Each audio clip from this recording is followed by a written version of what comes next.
Pandemi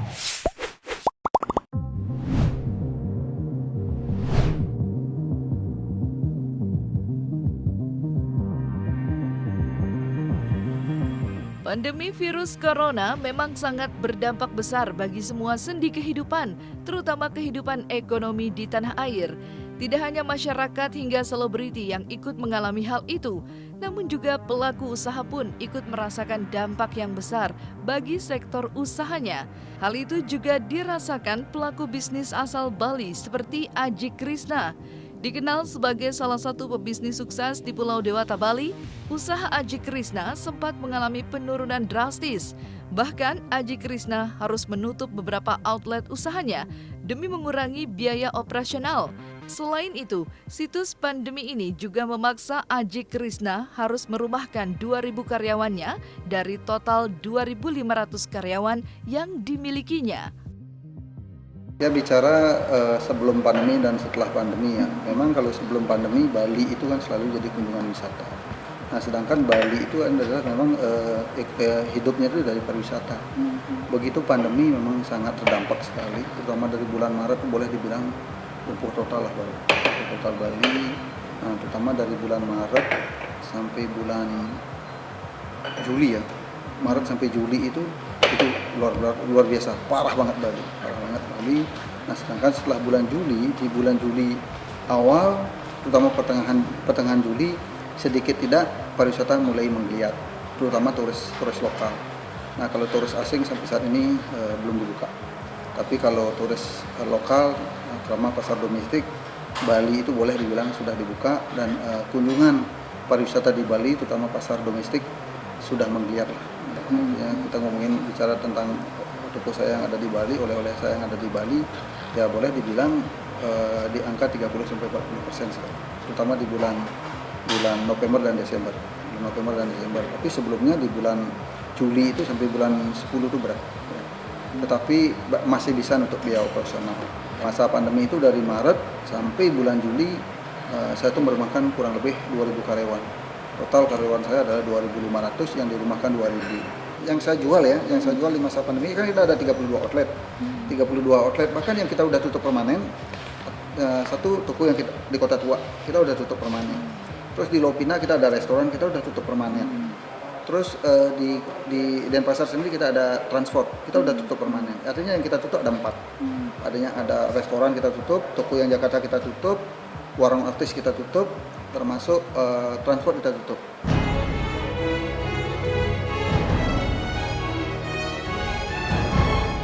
Selain menutup beberapa outlet usaha dan merumahkan 2.000 karyawan, Aji Krisna juga harus menjual beberapa kendaraannya hingga mobil sport mewahnya dengan harga yang sangat turun drastis. Keputusan Ajik menjual puluhan mobil dan beberapa mobil mewahnya itu didasari kepeduliannya terhadap 2.000 karyawannya yang dirumahkan. Uang dari hasil penjualan mobil-mobil tersebut dipakai Aji Krisna untuk tetap rutin memberi sembako kepada ribuan karyawannya yang dirumahkan. Saya ada transport, kita ada transport 25 mobil transport ya. Itu kita jual harganya sangat jauh ya.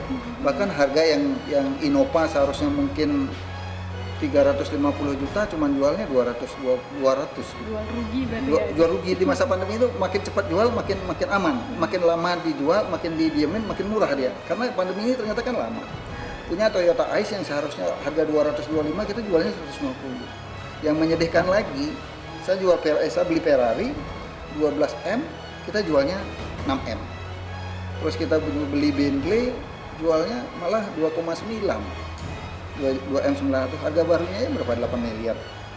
Dan saya punya karyawan 2.000 yang dirumahkan, buat apa saya punya mobil mewah, sedangkan karyawan saya yang dirumahkan 2.000.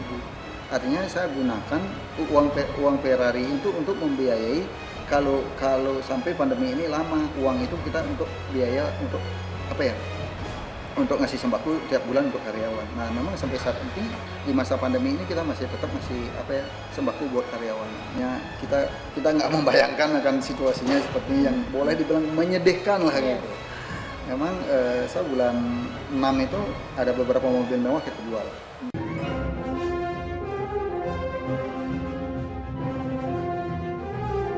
Meski menghadapi situasi yang sulit selama pandemi, keyakinan dan optimisme Aji Krishna untuk bangkit akhirnya membuatnya melakukan beberapa terobosan baru dalam usahanya demi melewati krisis selama pandemi.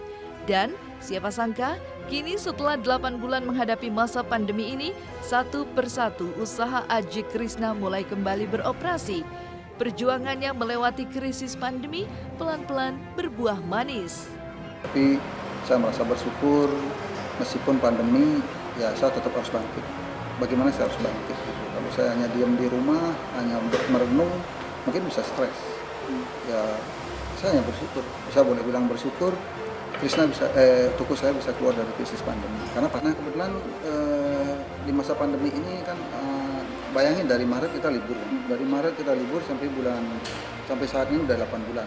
Nah kebetulan di bulan 5 akhir, saya mulai inovasi, saya harus bangkit, saya harus keluar dari krisis ini. Nah, apa yang harus kita selamatkan dulu? Nah, kita kan kita kan butuh pangan nih, panen, dan sekarang malah boleh dibilang sekarang di masa pandemi ini Krishna, saya sendiri punya beberapa produk di masa pandemi. Satu adalah pai susu, bakpia, pia susu, termasuk juga kacang. Artinya buat saya dan keluarga saya adalah pandemi ini membawa berkah buat saya. Artinya di masa pandemi inilah ada beberapa inovasi yang saya buat. Artinya ada 4 produk yang saya buat, bahkan itu jadi best seller, malah sangat laku di toko saya. Dan itu begitu sekarang produksi, sekarang datang langsung habis. Bulan 7 begitu toko kita buka, terbukti kan sampai saat ini boleh dibilang Krishna bisa keluar dari krisis pandemi. Syukurlah di bulan 11 ini Krishna sudah bisa udah bisa bangkit. Saya hanya berdoa semoga pandemi ini cepat berakhir, semoga vaksinnya cepat datang, dan semoga segera dibagikan vaksinnya biar ekonomi dan pariwisata kembali bergerak.